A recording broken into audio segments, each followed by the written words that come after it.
Hey everyone, this is LuckySevenDX. Welcome back to Let's Play Mario and Luigi Partners in Time. I almost forgot the name there for a moment. In the last episode, we made our way through Thwomp Volcano, but we're looking to basically get rid of this block that's blocking our Thwomp block elevator thing. Block. So that way we can go down and continue to chase Bowser, because he kidnapped Princess Peach, and now we're capping like 4 episodes ago. I think you know this by now. Anyway, there's another one of these baby twist segments. Here we go. There's this is the one that has a lot of item blocks around, so keep an eye out for those. There's actually 3 in total, which means you actually kind of do have to do 3 trips, because once you hit the ground, obviously you can't keep twisting. So we get this one first. It's going to be wrong buttons. Grr. 1-up mushroom, yay! And Luigi fell again. Now, if you had it left, as I showed in the very beginning of the video, there's actually a path over here, but you can't go anywhere yet. You go through this pipe here, and you'll actually end up back up on top here. And that'll actually allow you to cycle around the babies and do the baby twist segment once again in order to get all the items, because the game recognizes that you can't get all 3 items at once, which is kind of stupid. I mean, why do you want to keep looping around this thing? But I don't know, because of the weird vertical nature of this section of the game. There's sort of weird segments, like, or there's little things like, you know, pipes like that, and the blue pipes that we've seen before, in order for you to be able to traverse this place decently, because, like I said, it is pretty much us falling down the entire time, which, I mean, that's what makes Thwomp Mountain very unique. You know, if it, like, you know, take other areas like the Vim Forest and Yoshi's Island, you know, it's just like, you know, your typical Mario and Luigi game where you're running around. This one's more vertical, up and down, almost sort of 2D, not quite, but, like, you know, Thwomp Mountain Trail is completely heading up pretty much, which is unique in itself, and then this one's completely heading down, which is even more unique. I mean, these segments right here are almost purely 2D, so kind of an interesting spin on the way things go in this game, I guess. Here's some golden pants. I think these are actually similar to the block pants we found a few episodes ago, and they will increase defense quite heartily. I'm not going to bother wasting the speed and stash. I'm just going to, you know, actually no, I probably should not waste, how do I want to do this? I'm going to put, actually, I put the golden pants on Baby Mario, but in retrospect, it probably is a smarter idea to put it on Baby Luigi, and then I can put the heart pants that we got way back at. Did we get those back in Yoshi's Island? Jeez, they're still that good. We'll put those actually on Mario, because look at his HP. Mario's HP right now is pathetic, but Baby Luigi doesn't need the HP. I mean, he's 56. Even with the heart pants on, Baby Mario's HP is going to get pretty high. So, speed and stash, especially for the babies, where they already have really good. They already have really good speed stats, so it's not usually an issue anyway. And then their stash stats usually suck, and we already have the Lucky Badge on Baby Luigi anyway, so not that good. We'll give Mario Baby Mario the HP he desperately needs right now, and we'll give Baby Luigi some defense so he can continue to be a tank. Baby Luigi, once again, still getting absurdly good stats for a baby, and I approve of that. Baby Luigi, you're freaking awesome. Luigi, I don't remember his stats right now. I mean, he's been doing decently before anyway. I think Luigi's decent. Mario is already pretty good, as we've seen. Even with the hip out badge, he's just been wrecking everything. Baby Mario, well, thanks to that one chance badge, he's doing decent. But there we go, just 20 coins, not really worth the trip there. And oh my god, the Blazing Shroom just came out of nowhere. And we are going to run the hell away, because these things are hard, especially when there's 2 of them and you can't actually snuff them out both out at once. And if we stay in this fight, we almost without a doubt get killed. And of course, this is like right after I put the Lucky Badge on, so we lose a lot of money because I don't have the Wallet Badge on the babies anymore. But if you continue heading this way, actually I should have done is I should have taken the lower path and fall down, because the warp pipe actually is right here. So, hello there, big bros. Let's go have revenge on that stupid Blazing Shroom. Well, actually, we have to head there anyway, because you can see it as a bean. So, that Blazing Shroom up there is really hard to dodge. You're almost more than likely going to have to fight him, because these things are pretty fast and pretty unpredictable. And also, jumping on them does not help, as you can see. It will not snuff out the fire, so do not jump them, just run into them.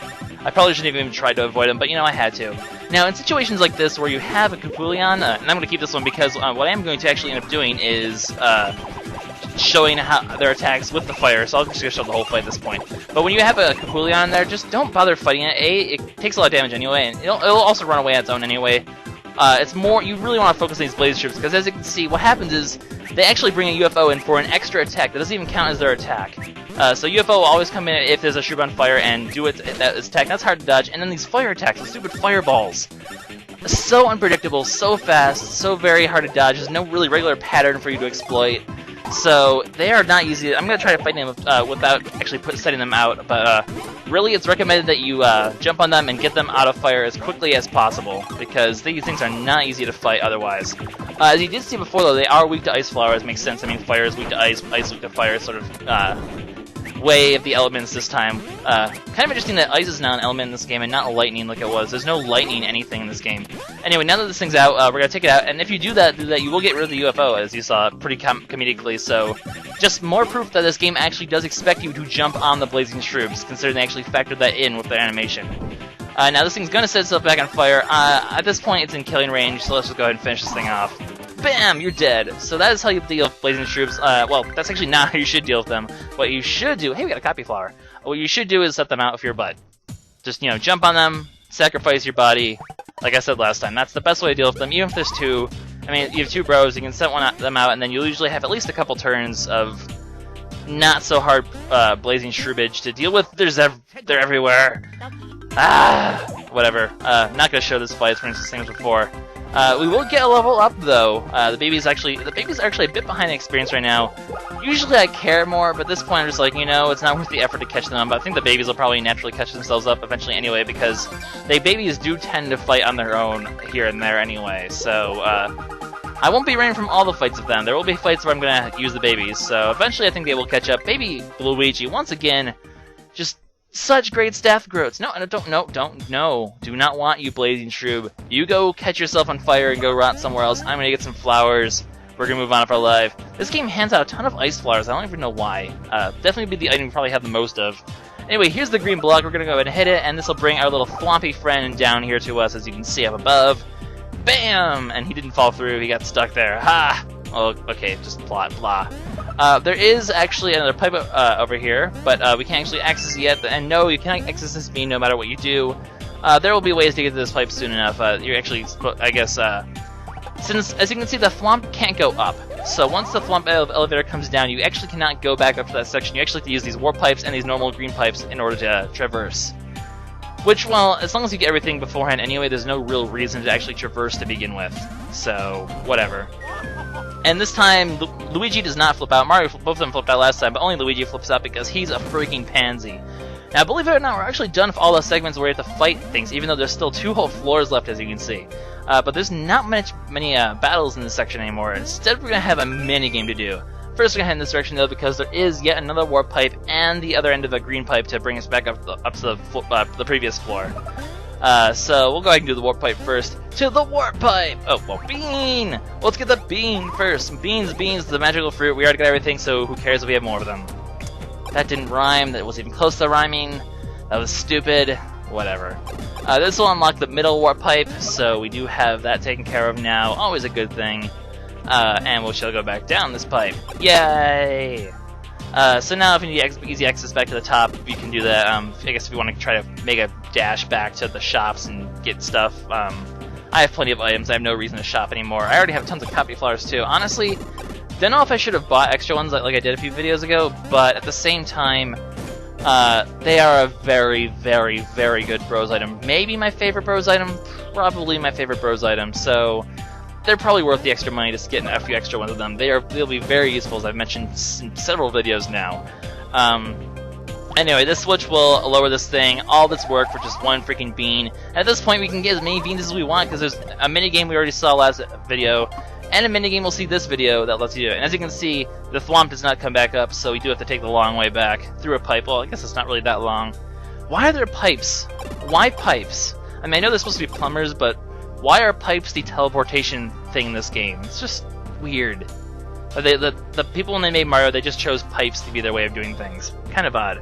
Anyways, you can see the red block's right there, so we found it really easily. Apparently this one's really close to where it should be. You Thwomp, I crush you! Yeah, we're so dumb, but except you can't talk proper English.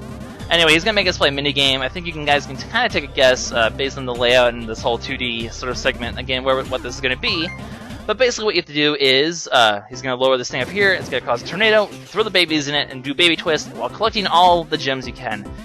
In order to just do the standard sort of victory, you just need 30 gems, so not too hard. Let's go, well, we got, actually, there's also one other thing though in this course you should take a look at. I'm going to actually try to do this the normal way, but you'll see in a second that there actually is something else you can do while you're collecting this gem minigame that you're going to want to actually fail one time in order to get it. So if you basically stick all the way over here to the right, well, yeah, go here to the right, and just hold here to the right. I'm just sort of collecting gems mindlessly right now. As you see, I'm missing all of them. I don't really have any intention of beating it this time because down here is, well, actually, you probably could get enough gems and do this, but don't risk it. Because down here, there's actually a pathway. So over here, there's actually a lot of items, just like a sort of little hidden section. If you use your map, you can actually see this section up there. If you want to go back into the video and see where the map had the map before, the section actually does show up. So that's kind of sort of your hint that there is another section here. But it does contain a new badge, among other items, a dynamic badge. I believe it does more, is that the one? I think it does more damage to... No, it's a dynamic badge. I'm thinking of a different badge we get. And unfortunately, yeah, I failed, whatever. The dynamic badge, it doubles your bro item usage, but it does double the power... I don't know if it's double or how much of a power boost it does, but it uses extra bro items and does a lot of damage, though, in response. So I'm not going to equip it because... the game sort of gives you enough bro items to last when you're just doing things normally, but if you use double, you probably wouldn't run out and have to go to the shop a lot, and I don't know, the extra power isn't that worth it. I mean, I'm still beating things pretty fast as is, so I don't need that much extra power. I'm going to sort of keep my power, besides the hit power, which obviously doesn't impact bosses that much, I'm going to sort of keep things at a normal power level, I guess. I don't know, I'm usually not a big fan of badges with negative side effects like that, like extra bro usage, whatever, blah. So I'm not going to use that, but anyway, this time, still missing a lot of gems, but there's actually a total of 50 gems here, so getting 30 is a pretty easy thing to do, so should be no problem. I honestly, I could have gotten 30 while still going to that little hidden area, whatever. In fact, I get 40, so I got 4/5, 80% of the gem, I got passing a little ratio there, I guess, I don't know. It's back to school, we're going to talk about how you passed, we got a B! No, okay. So, Thwomp Oop, I love that little thing. Hits the block, and that'll actually unlock the block, and the Thwomp will continue downwards. So if we wanted to, we could leave and continue. But of course, things aren't that easy, because if you head out and you head back in here, there actually is a little Mario block there, and you can actually play to win. However, this time, you actually have to get every single gem. All of them. 50 total. And then you can get an item. So we're going to try for that, and that's not as easy as it sounds. I guess little tricks for doing this minigame, don't go too far into a gem. Like, when you get it, as soon as you get, like, just barely touch the gem, then head back in the other direction, because you kind of have to keep ahead. If you kind of go too far in one direction, you're going to actually, you'll go too low and miss gems. So you have to kind of be, I guess, good with getting the gems. Also, you can also use segments like that to actually catch up a little bit. So you want to get gems faster than you're falling, I guess, if that makes any sort of sense.